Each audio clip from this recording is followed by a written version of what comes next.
বলার আসলে ভাষাও নাই, আর আমি এত বড় মানুষ সম্পর্কে বলবো সেই যোগ্যতাও অর্জন করেছি। কারণ ওনারা হচ্ছে এত শ্রদ্ধেয়, ওনারা এতটাই বরেণ্য, মানে এত বড় কিংবদন্তি, ওনাদের সম্পর্কে বলা মানে আসলে অর্বাচীনের কাজ।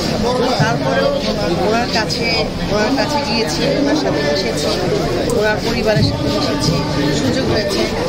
উনি আমার ছবিতে একটি গান লিখেছেন, আমার নামে যে ছবিটিতে আমি পরিচালনা করছি, ওই ছবিতে উনি গান লিখেছেন, এবং সেই সূত্রে ওনার সাথে আমার অনেকবার বসা হয়েছে। এই লাস্ট শীতে অনেকবার গেছি ওনার বাসায়, এবং কখনো মনে হয় নাই যে এটা আমার বাসা। মানে ওনাদের ব্যবহার এতটাই আন্তরিক, এতটাই পারিবারিক।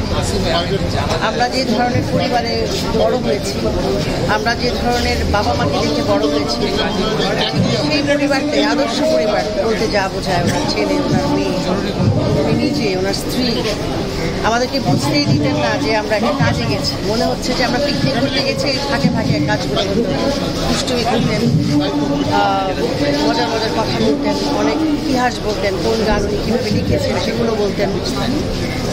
সো আমি মনে করি আমি অনেক অনেক অনেক অনেক লাকি। আমার অনেক বড় একটা স্বপ্ন ছিল যে আমি যদি কখনো ছবি বানাই তাহলে গাজী মাজহারুল আনোয়ারকে লেখা বলতে চাই। কারণ এত বড় একজন মানুষকে দিয়ে আমি গান লেখাতে পারবো, আমার স্বপ্নটা যে পূরণ হবে এটা আমি কখনো বিশ্বাস করি। ওনাদের যে আক্ষেপ ছিল, যে ওনারা যে আদর্শ, যে ভাবনা নিয়ে ওনারা এই সংস্কৃতি অঙ্গনে কাজ করেছেন, সেটা যেন আমরা সুন্দরভাবে পূরণ করতে পারি, সেই আদর্শ নিয়ে যেন এগিয়ে যেতে পারি, তাহলেই কিন্তু আমাদের কিংবদন্তিরা আমাদের মাঝেই বেঁচে থাকে। ওনার সাথে এমন একটা সম্পর্ক, বিশেষ করে আমি বলবো যে আমার সাথে ছিল মনের মতো মনে করতে আমাকে রিসেন্টলি একটা ছবি বানিয়েছে, মানে আপনারা জানেন ছবিটির নাম ওই ছবির গানও কিন্তু ওই গানটা কিন্তু আমি লিখছি। তো সেইখানে মনে করেন উনি মাঝে মাঝে কি অবস্থা তোমার ছবি, গান কেমন লাগছে দেখায়, অবশ্যই তবে এক মাস সময় সেন্সার হয়েছে।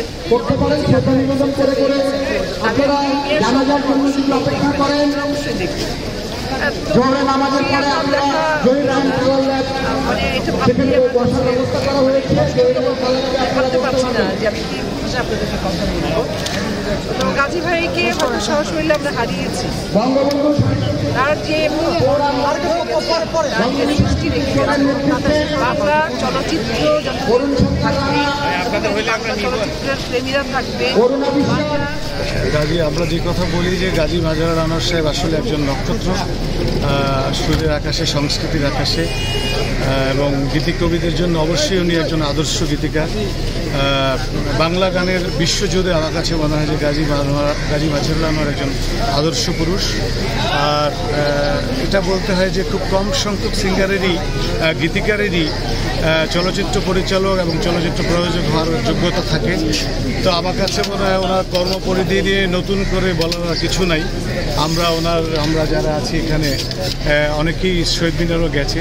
তো আমার কাছে মনে হয় আমাদের শুধু শিক্ষণীয় আছে যে গাজী মাজহারুল আনোয়ারের সংস্কৃতি জীবনটা কেমন ছিল, এবং ওনার থেকে ওনার যে আদর্শগত ব্যাপারগুলো ছিল সেগুলো আমার কাছে মনে হয় শুধু অনুকরণ করে জাতিকে কিছু দেওয়ার চেষ্টা করা ছাড়া এই শিল্পীর প্রতি, এই গীতিকবির প্রতি, এই চলচ্চিত্র পরিচালকের প্রতি বিনম্র শ্রদ্ধা জানানোর আর কোনো উপায় আছে বলে আমরা মনে করি।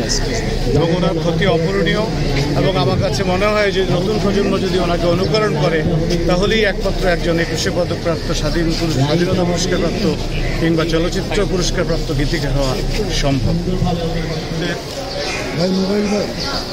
এইভাবে চলে যাওয়াটা বাংলাদেশের সঙ্গীত জগৎ, টোটাল সাংস্কৃতিক জগৎটা একেবারে হতাশ হয়ে গেছে। এটা পূরণের সম্ভাবনা কখন কীভাবে হবে এটা বলা মুশকিল, কারণ একজন গাজী মাজহারুলের অভাব পূরণ করা খুব কঠিন হয়ে যায়। সেই মুক্তিযুদ্ধ থেকে আজ পর্যন্ত তার যে অবদান, তার যে সৃষ্টি, জয় বাংলা, বাংলার জয় গান থেকে শুরু করে এখন পর্যন্ত তিনি যে সৃষ্টি করে গেছেন এই দেশের জন্য, সুস্থ সাংস্কৃতিক যে যুদ্ধ ঘোষণা করেছিলেন উনি সফল। আজ পর্যন্ত উনি কোনো অসুস্থ লেখা বা অসুস্থ সৃষ্টি উনি করেননি। সবসময় সুস্থ সংস্কৃতির পক্ষে উনি যুদ্ধ করেছেন। স্বাধীনতা যুদ্ধের সময় তার এক একটি গান মেশিন গানের ভূমিকা পালন করে এদের স্বাধীনের ক্ষেত্রে অবদান রেখেছে। তার শেষ একটি ইচ্ছা ছিল, আমার সাথে প্রতিনিয়তই কথা হতো, বসতাম, যে বাংলাদেশে কপিরাইট আইনে তার লেখা যত গান আছে 20,000-এর উপরে, সেই গানগুলি যেন তার কপিরাইটের মাধ্যমে তার সন্তানেরা এবং তার পরবর্তী প্রজন্ম যেন সংরক্ষণে রাখতে পারে এবং তার যুক্তিসম্মত যে অধিকারটুকু সেই অধিকারটুকু যেন সরকারের মাধ্যমে কপিরাইট নিয়মের মাধ্যমে সেটুকু তুলে ধরা, যার কারণে যে অসুস্থ অবস্থায় গত 1.5 মাস থেকে 2 মাস আগে কপিরাইট অফিসে তিনি সশরীরে গিয়েছিলেন। তিনি তার অধিকার আদায়ের কথা বলেছেন। তার লেখা যে গানগুলি সেগুলি কপিরাইট করতে চেয়েছিলেন এবং কপিরাইট অফিস তাকে দারুণভাবে সহযোগিতা করেছেন। তার প্রস্তাব তারা আমলে নিয়ে তাকে আশ্বস্ত করেছেন এবং তার সাথে সারা বাংলাদেশে যারা সঙ্গীতকর্মী, যারা সাংস্কৃতিক কর্মী, তাদের যে সৃষ্টির যে অংশটুকু সেটুকু বর্তমান কপিরাইট আইনের মধ্য দিয়ে তিনি সবার দাবি পূরণ করার চেষ্টা করেছিলেন। এবং আমি আশা রাখি তিনি চলে গেছেন ঠিকই, তার দাবি রয়ে গেছে এবং যৌক্তিক দাবি সরকার বিবেচনা করে কপিরাইটের মাধ্যমে আইন মোতাবেক তার সেই দাবিটুকু পূরণ করলে তার আত্মহত্যা সম্ভব হবে। আমরা তার বিদেহ আত্মার মাগফিরাত কামনা করছি। আল্লাহ পাক তার ব্যস্ত নসিব করুক। এই দেশ ততদিন মনে রাখবে যতদিন এই দেশ থাকবে, মানুষ থাকবে, মাটি থাকবে। কারণ গাজী মাজহারুল আনোয়ার অন্যরকম একজন ব্যক্তিত্ব ছিলেন। তাকে কোনোভাবেই ইচ্ছা করলেও মন থেকে সরানো সম্ভব নয়। তার কর্ম, তার রেখে যাওয়া সৃষ্টি তাকে বাঁচিয়ে রাখবে আজীবনকাল। আমি তার সাথে শতাধিক গান করেছি, তার লেখা গান। এই শতাধিক গান করার সৌভাগ্য হয়েছে এবং সারা বাংলাদেশে বিভিন্ন জায়গায় তার সাথে আমার চলার সুযোগ হয়েছে। অসাধারণ একজন মানুষ, যেমন বড় তিনি একজন সাংস্কৃতিক ব্যক্তিত্ব, তার থেকে অধিক পরিমাণে বড় একজন মানুষ। পারিবারিকভাবে, সামাজিকভাবে, রাষ্ট্রীয়ভাবে সর্বক্ষেত্রে তার সুস্থতার চিন্তার যে বহিঃপ্রকাশ ছিল সেটি আজীবনকাল মানুষের অন্তরে সেটি ধারণ থাকবে এবং মানুষ সেভাবে তাকে স্মরণ করবে। আসসালামু আলাইকুম ভাইয়া। ওয়ালাইকুম আসসালাম। গাজী মাজহারুল আনোয়ার সাহেব তিনি একজন সুনামধন্য ব্যক্তি। তার হাজার হাজার গান রয়েছে। তিনি একজন পরিচালক, প্রযোজক, তার অনেক সুনাম রয়েছে। তার সম্বন্ধে যদি কিছু বলতেন। আসলে আমি যখন চলচ্চিত্রে আসি ওনার সাথে আমার সর্বপ্রথম দেখা হয় এবং উনি আমার কুমিল্লার মানুষ এবং দেশি হিসাবে উনি আমাকে যে সম্মান করতেন অন্যরকম। ওনার সাথে আমি দীর্ঘদিন বহুত ছবিতে কাজ করেছি। কাজ করতে গিয়ে ওনার মতো মানুষকে আমি এত তার ব্যবহার, এত অমায়িকতা এই চলচ্চিত্রের আর আমি কোনোদিন কোনো মানুষকে খুঁজে পাইনি। উনি চলে যাওয়াতে আমাদের একজন গার্জিয়ান শূন্য হয়ে গেছে। আমরা চলচ্চিত্রে একজন অভিভাবককে হারিয়ে ফেলেছি। আমি কিছুদিন আগে, অনেক দিন আগে মান্না আলমগীর সাহেব একটা ছবিতে অভিনয় করতে গিয়ে সেখানে আমি একটা দারোয়ানের ক্যারেক্টার করেছিলাম। ওনার মেয়ের বাড়িতে গুলশানে, ওই যে ছবিটার নাম আসলে যে জীবনের গল্প। এই যে জীবনের গল্প ছবিতে আমরা কাজ করতে গিয়ে বিশাল এক বাড়ি ওনার মেয়ের দিথির, সেখানে নিয়ে আমাদেরকে কী যে সম্মান করছে। এই গাজী ভাই যখনই যেতাম তখনই অন্যরকম দেখতো। একজন শিল্পী হিসাবে যে সম্মান পেতাম তার কাছে, এই সম্মানটুকু কারো কাছে নেই। আজকে সেই গাজী মাজহারুল আনোয়ার সাহেবের তিনি বাংলার জয়, বাংলার জয়, এই বিখ্যাত গান, এই বাংলার সংগ্রামী চেতনার গান উনি উপহার দিয়েছেন। এরকম ওনার 30,000 গান বাংলার হৃদয়ের মধ্যে গাঁথা আছে, মানুষের মনে প্রাণে। উনি এমন একজন মানুষ যে মানুষকে আমরা কখনো খুঁজে কোথাও পাবো না। তার লেখা গান গেয়ে তো আজকে বাংলাদেশে হাজারো শিল্পী তৈরি হয়েছে। হ্যাঁ, সমস্ত তার গাওয়া গান, তার লেখা গীতিকার হিসাবে এমন গান লিখতেন উনি মানুষের হৃদয়কে, তার মানবতাকে কেড়ে নিতেন। সেই মানুষটি আজকে আমাদের মাঝে নেই। তার সঙ্গে শুটিং স্পটে গিয়ে কখনো মানে এমন কোনো কিছু ঘটেছে যেটা স্মরণীয়, মানে তিনি এখন নেই কিন্তু সেই ঘটনাটা আঘাত করছে? আসলে আমি হোতাপাড়া তেফান্তর নামে একটা জায়গায় একদিন আমি আমার পরিবার, আমার সন্তানদেরকে নিয়ে গেলাম, যাই দিকে গাজী ভাইয়ের ছবি শুটিং হচ্ছে। তো রোজার দিন ইফতারের সময় হয়ে গেছে। এই মিজান কোথায়? আমি একবার দেখছি মিজানকে, তার পরিবার সহ, তাকে চাইকে নিয়ে আসে, আমরা একসাথে ইফতার করবো।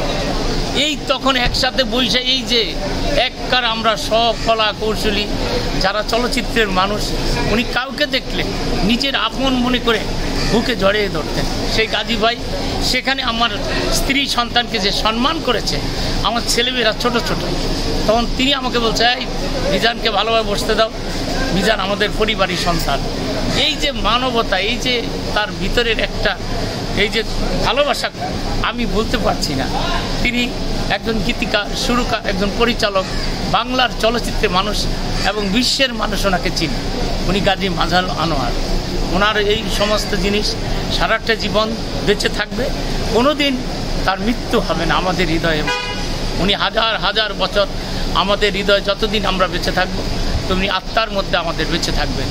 আমি আল্লাহর কাছে তার পরিবারকে শক্তি দেওয়ার জন্য এবং তাকে আল্লাহ যেন বেহেশত নসিব করেন, আল্লাহ যেন তার জান্নাতবাসী করেন, আল্লাহ উনি তাকে এই জিনিসটা কবুল করবেন। একজন ভালো মানুষ, চলচ্চিত্রে আমরা এই ধরনের মানুষকে আর কখনো খুঁজে পাবো না, কোথায় খুঁজবো আমরা জানি না। আল্লাহ যেন ওনাকে শান্তি প্রসাদ করবেন, জান্নাতবাসী করবেন। আল্লাহর কাছে আমাদের এই ফরিয়াদ ছাড়া এই গাজী ভাইয়ের আর কিছু বলতে পারবো না। হঠাৎ করে এসে কিছু বলতে, এই মিজান শোনো, দাঁড়াও, কী কাজ করতেছ? আমি তো সামনে ছবি বানাবো। এই কিছুদিন আগে এসে কাঁধে হাত দিয়ে কথা বললেন। আমার মনে হয় এখনও গাজী ভাই আমার কাঁধে হাত দিয়ে দাঁড়িয়ে আছেন, এখনও গাজী ভাই আমার চোখ থেকে, আমার মন থেকে মুছে যায়নি। গাজী ভাই আমাদের মনে প্রাণে সারা জীবন আত্মবিশ্বাসে এই হৃদয়ে গাঁথা হয়ে থাকবে। আমি আপনাদেরকে এই আহ্বান জানিয়ে আজকে আপনাদের মাঝ থেকে বিদায় নিচ্ছি। আপনারা গাজী ভাইয়ের জন্য একটু দোয়া করেন, আল্লাহ যেন তাকে বেহেশত নসিব করেন, আল্লাহ যেন তাকে সুখে শান্তিতে কবরবাসী করেন। আপনারা ভালো থাকুন, সুস্থ থাকুন। আমরা সুখহত, আমরা মর্মহত, আমরা তার প্রতি শ্রদ্ধা ছাড়া কিছু জানাতে পারছি না। আসসালামু আলাইকুম।